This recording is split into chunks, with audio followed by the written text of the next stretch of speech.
Acclamation as first runner-up. Oh, di ba? I'm super happy because sumali lang ako sa Miss Universe Philippines, winner na ako. And who would have thought, now, mother, first runner-up sa Miss Universe Philippines. That's a good feat already. And, you know, my family was watching. My daughter is here, still awake. So, I'm just super happy na na-meet ko lahat ng girls. Kasi tawag nila sa akin ate, lahat nagkaroon ako ng relationship with. So, for me, winner na talaga ako. I'm so happy for Atisa. Deserving. Very, very deserving. Will Mother's Day have a different meaning for you now? Actually, it's my birthday on the 4th.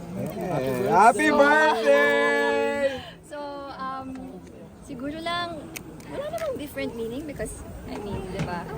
Siguro ang mangyayari is talagang quality time with my family first.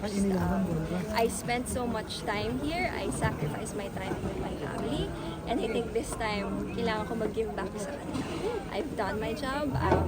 I lived the dream already. And sana na-inspire ko yung maraming tao na gawin nila yung gusto nilang gawin without any regrets. What about the people who say that Mother should no longer join Miss Universe Philippines? What do you want to tell them? Well, I'm first runner-up. So, malay natin. Baka yung next na sumali maging Miss Universe Philippines. We saw kung paano, like, I'm a mom. We're 4 moms. Sobrang nag-give sila ng best nila. They sacrificed their time to do this and I think we should respect them. And kung may sasali na talagang magaling at pwede maging Miss Universe Philippines, why not? Congratulations, Thank you. Advance happy birthday and advance happy Mother's Day. I love you guys.